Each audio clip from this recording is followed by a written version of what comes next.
পালিয়ে বিয়ে করা জায়েজ আছে কিনা? বিয়ে করা কি সুন্নত নাকি ফরজ? পালিয়ে বিয়ে করা জায়েজ আছে কিনা? দেখুন, আমাদের তরুণদের মধ্যে এখন এই প্রবণতা খুব জোরে সোরে চলছে যে বাপ মাকে রাজি করাতে পারে নাই, তো নিজের কাজ নিজে সেরে ফেলার চেষ্টা করতেছেন এবং প্রশ্ন করেন যে হুজুর পালিয়ে বিয়ে করা জায়েজ আছে কিনা? ভাই, পালিয়ে চুরি করতে হয়, বিয়ে না। পালিয়ে কি করতে হয়? চোরে চুরি করে পালায়া। আপনি বিয়ে করবেন, এটাকে ভালো কাজ না খারাপ কাজ? তো ভালো কাজে আবার এই পালাপালি কেন করবেন? পালাপালি করবে তো চোর ডাকাইতে, ঠিক না বেঠিক? অতএব বিয়ে হবে সুন্দর করে ঘোষণা দিয়ে, মা বাবা রাজি না, তাদেরকে রাজি করার বুদ্ধি বাইর করেন। আর যদি কোনো জায়গায় মা বাবা রাজি না হন, তো ওখানেই আপনাকে করতে হবে।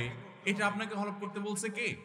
আপনি চেষ্টা করেন বাবা মাকে যথাসম্ভব রাজি করানো। আমরা অনেক ক্ষেত্রে এইসব জায়গায় ভুল করে বসি, তরুণ ভাইরা, যুবক ভাইরা। হ্যাঁ, যদি এমন হয় আপনার বয়স হয়ে গেছে অনেক, তারপরও বাপ মা বিয়ে করান না। অনেক বাপ মা আছেন, তাদের হিসাব নিকাশ গুলো বড় লেম। অনেক বাপ মা আছেন যে ধরুন ছেলে অনেক উপার্জন করে, এখন বিয়ে দিলে এই উপার্জনগুলো আর এককভাবে বাপ মা পাবে না, এই জন্য দেখা যায় না, ছেলের বিয়েকে আটকায় রাখে। আমি ওই যে কোথায় জানি নারায়ণগঞ্জের, হ্যাঁ নারায়ণগঞ্জ না মুন্সিগঞ্জে জানি, এক জায়গায় মাহফিলে গেলাম। তো এক লোক এসে আমি জিজ্ঞেস করলাম, ভাই বিয়ে করছেন? বলে হুজুর বহুদিন পরে এখন করছি। বয়স কত? বলে 37 বছর। আমি তো লা হাওলা ওয়ালা কুওয়াতা ইল্লা বিল্লাহ। তো বুড়া হওয়ার বয়স, আপনি এখন বিয়ে করছেন? বলে না, 2-3 বছর হয়েছে বিয়ে করছি, বাচ্চা কাচ্চা হচ্ছে না। কারণ এই যে অনেক দেরিতে বিয়ে করলে বাচ্চা কাচ্চা অনেক সময় হয় না। যাই হোক, তো ওই ভদ্রলোক বললেন যে হুজুর আমাদের এই এলাকায় বাপ মারা ছেলে মেয়েদের বিয়ে দিতে চায় না, ছেলেদের বিশেষ করে বিয়ে করাতে চায় না, বিয়ে করালে যে ইনকামের টাকা কমে যাবে, এরকম অনেকে চিন্তা করেন। এরকম যদি করেন কোনো বাপ মা, অথবা অনেক মেয়ে চাকরি করে উপার্জন করে, বাপ মা জানে বিয়ে দিলে টাকা চলে যাবে, এরকম যদি থাকে কোনো বাপ মা আছে, তারা যদি এরকম করে, তাহলে সেক্ষেত্রে আপনি অবশ্যই ওলামাদের সাথে পরামর্শ করে আপনার চরিত্র হেফাজতের জন্য বিয়ের উদ্যোগ নেবেন। এবং আপনার এই সমস্ত ক্ষেত্রে আপনি যদি চরিত্র হেফাজতের জন্য বাধ্য হন, তাহলে ভিন্ন কথা। আপনাকে অনেকে আছে যে বয়স 20 বছর, বলে হুজুর চরিত্র হেফাজতের জন্য বিয়ে করতে চাই। তোমার চরিত্র নষ্ট করতে ওই রোডে যাইতে বলছে কি তোমাকে? তুমি যা একটা মেয়ের সাথে ইনবক্সে ইটিস পিটিস করবা ফেসবুকে, এরপরে বলবা যে চরিত্র হেফাজতের জন্য হুজুর বিয়ে ছাড়া উপায় নাই, তোমার ওই জায়গায় যাইতে বলছে কি? তোমার এখান থেকে সরে আসো, এরপরে চেষ্টা করো। তোমার যদি স্ত্রীর মোহর দেওয়ার মতো ক্ষমতা না থাকে, ভরণ পোষণ দেওয়ার মতো মিনিমাম ব্যবস্থা না থাকে, তো নবী করিম সাল্লাল্লাহু আলাইহি ওয়াসাল্লাম তোমার জন্য রোজা বলেন না, বিয়ে বলেন না, তোমার জন্য রোজা বলছে।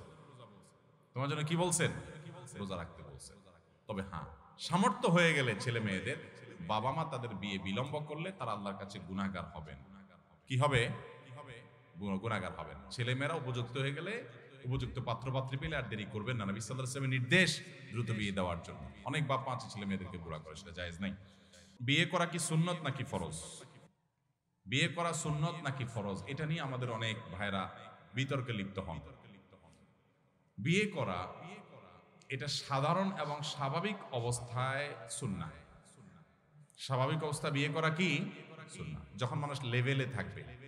এই লেভেল বা স্বাভাবিক অবস্থা বলতে কি বোঝায়? এর মানে হলো একজন মানুষ বিয়ে করলে স্ত্রীর ভরণ পোষণ দিতে পারেন, সে ক্ষমতা তার আছে, সেই আর্থিক সঙ্গতি আছে, মোহর দেওয়ার ব্যবস্থা আছে। আবার বিয়ে না করলে যে সে গুনাহে লিপ্ত হবে এরকমও না।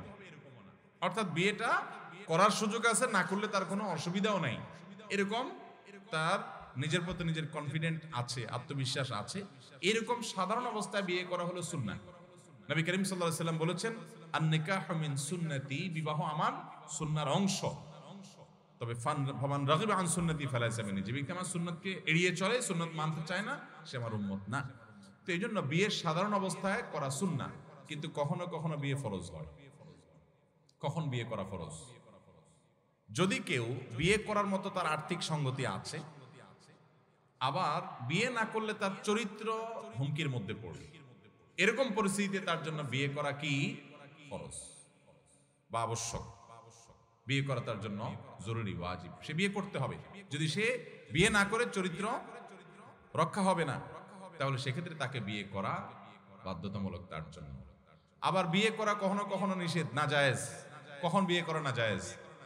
যদি আপনি বিয়ে করার মতো আর্থিক সঙ্গতি নাই, শারীরিক সক্ষমতা নাই, বিয়ে করলে বরং স্ত্রীর আরো হক নষ্ট করবেন, আপনি নষ্ট করতে হবে আপনাকে, এছাড়া উপায় নাই। আপনি জানেন তাহলে সেক্ষেত্রে আপনার জন্য বিয়ে করা বরং নাজায়েজ এবং নিষিদ্ধ।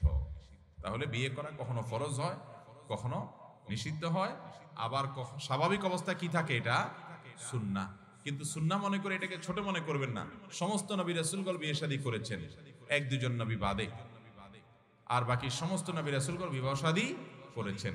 বিবাহ শাদী করতে গিয়ে ইবাদত বন্দেগী একটু কম হয়, তারপরে বিয়ে শাদী করাটা উত্তম। আমাদের অনেক ভাইরা আছেন, অনেক বোনরা আছেন, বিয়ে শাদী করতে চান না। অনেক শিক্ষিতদের মধ্যে আছে এই প্রবণতা যে বিয়ে শাদী করলে ঝামেলা, ইবাদত বন্দেগী করা হয় না, ম্যাচ করে না, গন্ডগোল ফাসাদ হয়, ঝামেলা থেকে দূরে থাকেন না। এই ঝামেলা পোহাইলে আপনি সওয়াব পাবেন। কিছু কিছু ঝামেলা আপনাকে সহ্য করতে হবে, ইবাদতের অংশ এটা। নবী করিম সাল্লাল্লাহু আলাইহি সাল্লামের দাম্পত্য জীবনে উম্মাহাতুল মুমিনিনদের সাথে কখনো কখনো অভিমান হয়েছে, এবং নবী করিম সাল্লাল্লাহু আলাইহি ওয়াসাল্লাম সেই ঈমান ভাঙার জন্য ওমর রাদিয়াল্লাহু তাআলা উদ্যোগ নিয়েছেন। এগুলো জীবনের অংশ। হ্যাঁ, অভিমান এক জিনিস, আর ঝগড়াঝাটি আর ছোটলুই করা আরেক জিনিস। সেটা নবী সাল্লাল্লাহু আলাইহি ওয়াসাল্লামের যুগে খুলাফায়ে রাশিদার জিন্দেগিতে সেটা হয় নাই। আমাদেরকে সেই জায়গায় যেতে হবে। অতএব বিয়ে শাদী করাটা হলো সুন্নাহ এবং উত্তম।